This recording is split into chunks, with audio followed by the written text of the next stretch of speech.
What's up? Stevie Dee from Testament here. On the Bass Strikes Back tour.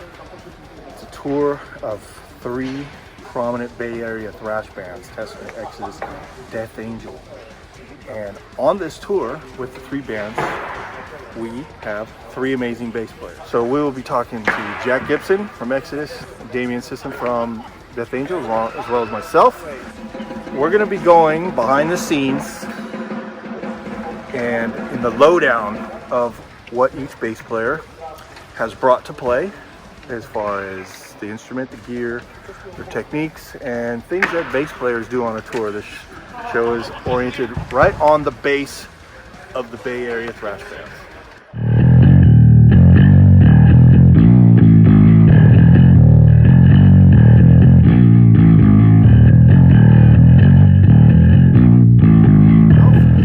And first off, we want to bring you guys the lowdown on the bass guitars. So we'll start with the main bass for the main band. This is the workhorse of the tour. So it is an Ibanez BTB, and it is actually the standard model. I think it's a 746. So the 740 series are the standard BTB. The 6 indicates the amount of strings. This bass was sent to the custom shop. They had the frets removed and the neck laminated, which is a unique thing. And it was painted and then laminated. So it looks very, very fretlessy, like a 6-string cello. The reason we got it laminated is I have another BTB, a premium model. Same thing, the frets were removed, but that was it. They puttied them over and made it smooth, but it has the feel of the natural ebony wood. And it's a normal feel, it's a common thing, but we're running into a problem. We play so many shows on these tours, and these instruments go through so much travel, airports, in the case, out of the case. They sit here, these arenas, they go in small, sweaty clubs. They're getting the stage smoke on them, they're getting cigarette smoke on them, they're getting touched. And the strings, these round 1 strings, are starting to pick up material off of the wood and getting into the little micro cracks of the coils, and they're dying really fast. The tonality is going completely down. So we had an idea how to maybe preserve the life of the strings, keep them bright, and hopefully, bring more longevity to the entire life of the string. So we tried the laminate neck on the standard model. So the premium model I have at home, no lamination. This one, yes. So a little more about the bass. Otherwise, all the work done to the neck, it's pretty stock. Graphite nut, which is actually added on because the BTB comes with a 0 fret. They put a fret right next to the nut to keep the continuation there. So with a fretless, you're missing the first fret, so we got a piece of graphite in there to hold the strings up. Okay, thanks. The monorail bridge system, it's they're like rails, see, and they have nice little adjustments for each string. The rails are separate, independent from each other, so they anchor on the bass, give it really, really hard tonality. The guts are active, bass mid, treble cut, pickup blend, volume, mid-range selector, and I have been a Nordstrom audio guy for a long time. We put those in my Thor bass. We're using dual coils for those. Love the sound of them. Great coincidence, Ibanez carries Nordstrom pickups stock. They put the big coils in there. They do have other options of pickups, so it's not much of a custom job to get my Nordies put in there. Very nice. And that's the work parts of this bass. Now the strings I wanted to talk a little bit about, because we're actually, that whole bit on the fretless strings dying. So we're working with D'Addario. They sent us out this. I don't know if you can see, catch the glare right. But these are coated. So along with covering the wood with the laminate, we're also going with a coated round stainless steel string. Haven't used them long enough to reach a determination on that, but they are in the rotation with these lovely things. These strings sound freaking great. Love these strings. The life on them is amazing on their own. The laminate might have something to do with it, but these strings are good. Love trying them out. And we're also mixing in this for good measure. It's a pretty common thing. A lot of bass players recognize this cover, but this is the gauge. Pretty medium range string there. So we're using that. And we'll pull out the backup. This is a very, very, very stock BTV. It is the premium model, and it is the last year. 17 they switched over, but the look of it is previous to 17. This is probably a 2016 model. Everything's really stock. It's got its frets. They haven't incorporated the 0 fret yet, but it's a premium 5-string, regular fretted BTB with Nordy big coils. Same style monorail, same exact electronics, everything. Pretty much twins otherwise. And so these are the straps I'm using. I've been using them for a few years now. They come from our friend in US in the Midwest called Custom, what's it called? Carve Rock Leather. Our buddy's name is Chad Erickson. Does a really good job. The design is completely custom. Straps are very durable. Nice little holder for the wireless pouch. Big part of the game. I don't really think you put a lot of thought into a strap until you got to wear that sucker for hundreds of shows a year. So we got a matching pair. It's upside down, but you get the idea. Very Nordic theme, like I like my stuff. So for putting these straps on the bass, it is very important that they hold on tight.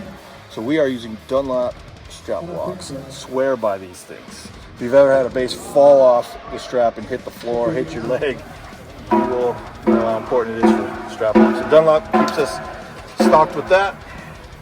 And this is the case they travel in. We call it the Vault. Eric's guitars are on the other side of the stage right now, but it's pretty full usually. This is a nice, strong case to take truck rides and the bumpy roads of Poland. And that's about it. That's behind the scenes of my bass. So like I said, we'll be talking to the other two guys throughout.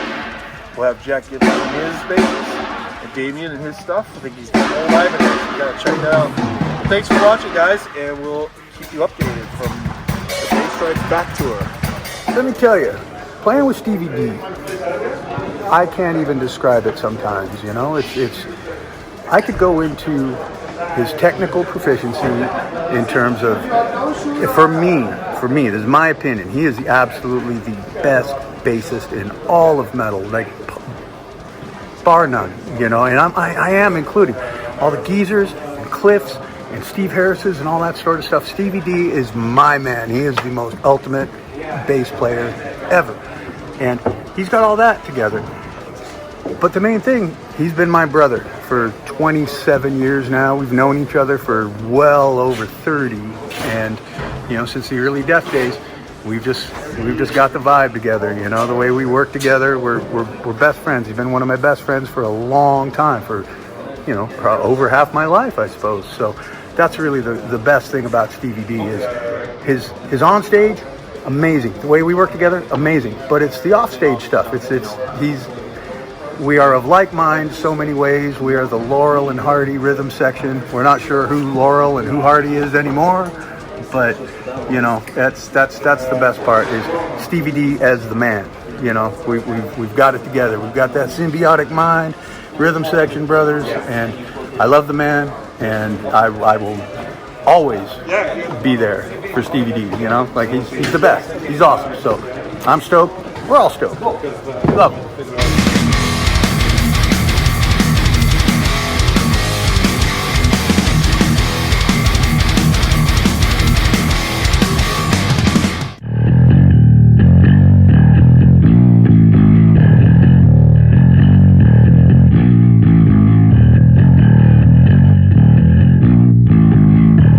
What's up? Stevie Dee here. We're on the Bass Strikes Back tour.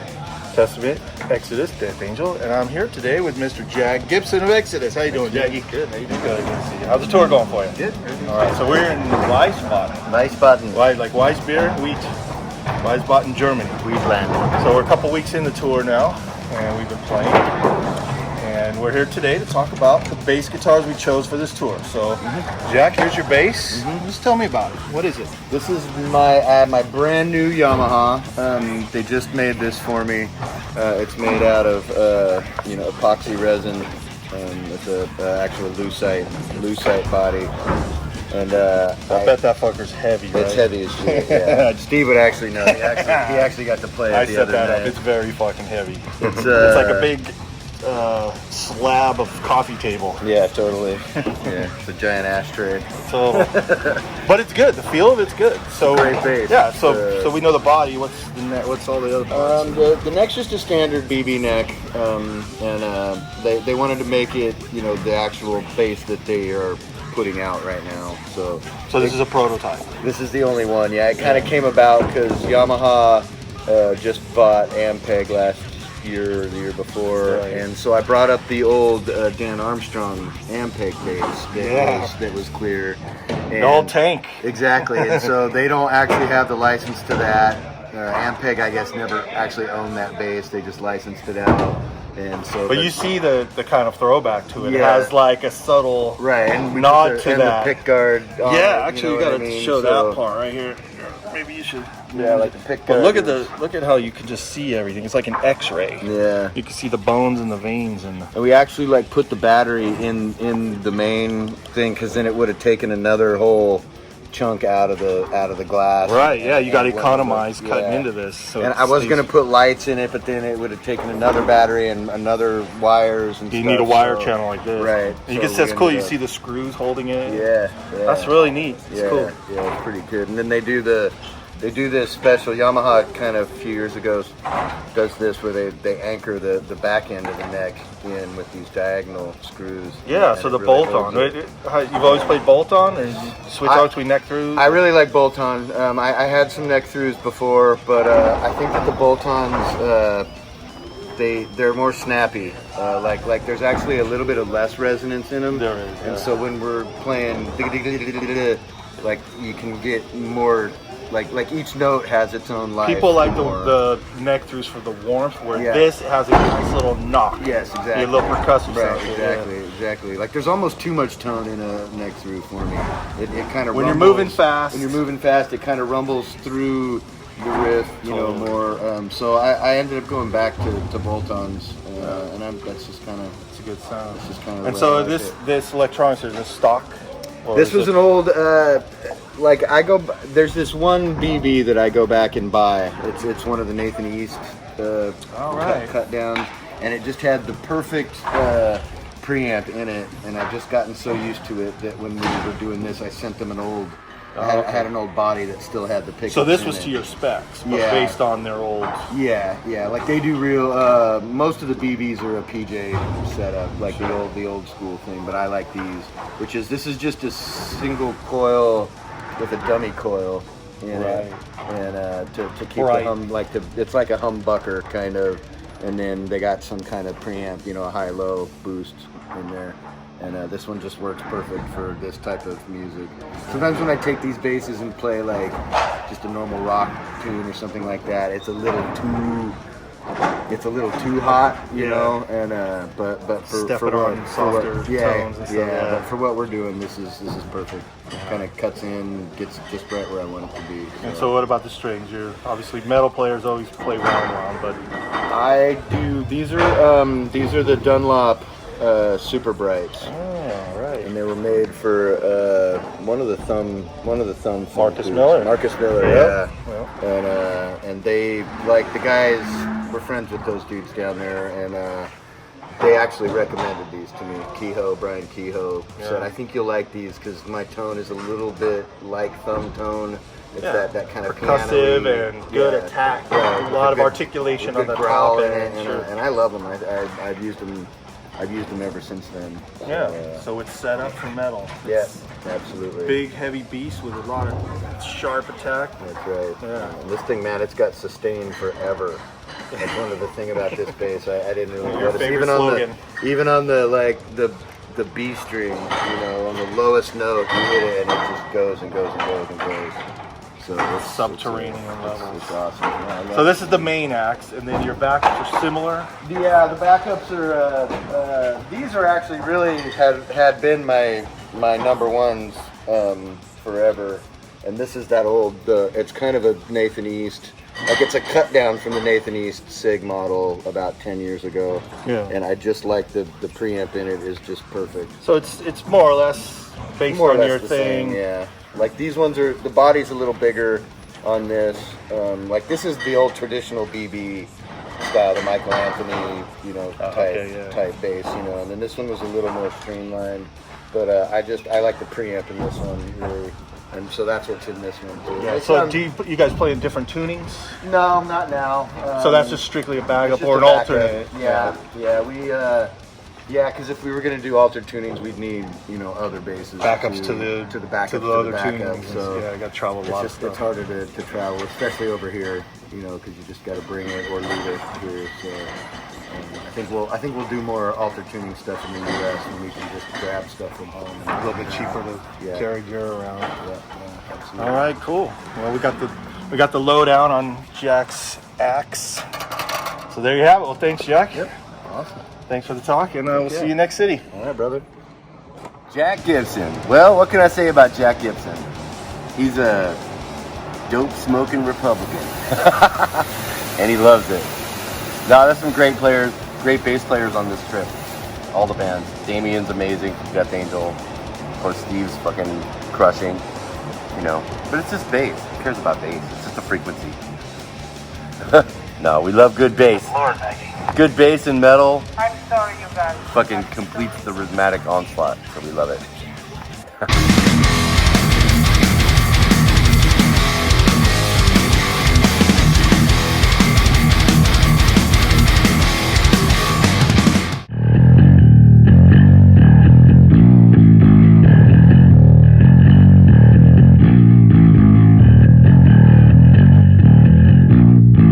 What's up here? We're backstage in Guitar World, stage left, on the Bass Strikes Back tour.